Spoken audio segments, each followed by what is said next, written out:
I mean, I'm just thinking, hearing you speak, I mean, if democracy, this is an old-fashioned concept, isn't it?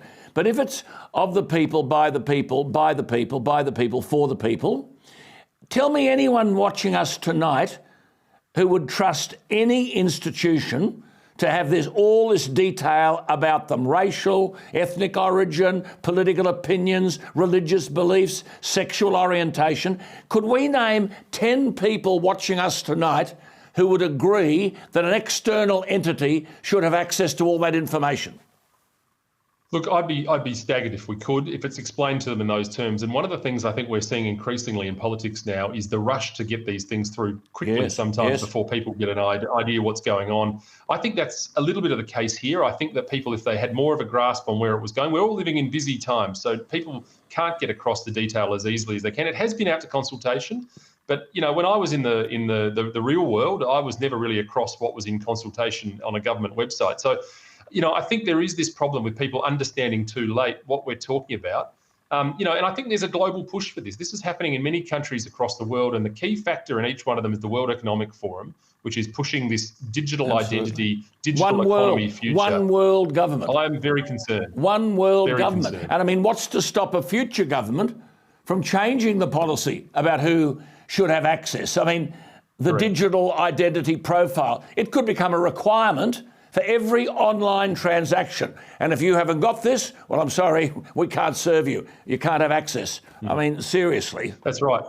That's right. And look, you only have to look at what happened in Canada recently with the truckers there, and people that were out protesting in many instances had their bank accounts frozen as a result of that. Now, imagine that on a bigger, badder scale where, you are giving someone access to all this information. This will be a target for hackers if it proceeds down that path, a target for hackers. Provides potentially all the information that anyone could ever want. All the dictatorships of the years gone by could only dream of this kind of information. That's now, it. we just have to be very careful that it doesn't turn into that kind of system. I mean, this is going to be hard to beat. I think it'll get up. Yeah. I mean, you have written, Senator Antic has written, and I quote him, "The most authoritarian regimes in history could not have dreamt of having access to such vast amounts of information about their citizens." But Alex, the bill says this is all to help us.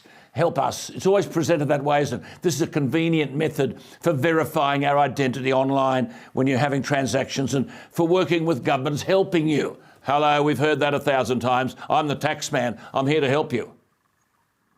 Yeah, that's right. And look, ultimately these things are sold on safety and convenience. And as I've said many times before, I think we've become all too keen in this country to sacrifice liberty at the altars of those two tenets, safety and convenience. It's pitched in terms of cyberbullying, knowing who you're dealing with, and all those sorts of things, which are great.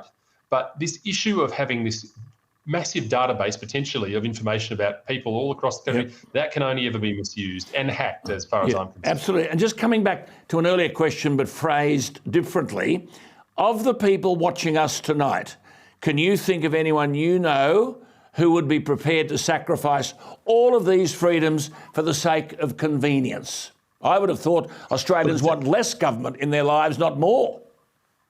Well, I would have thought, and I would have hoped that the experience of the last 2 years would have drifted people into that framework. Look, I don't know. I can't see it. You can't see it. I think there are people out there that always, I think Aussies have historically thought their governments are there to help.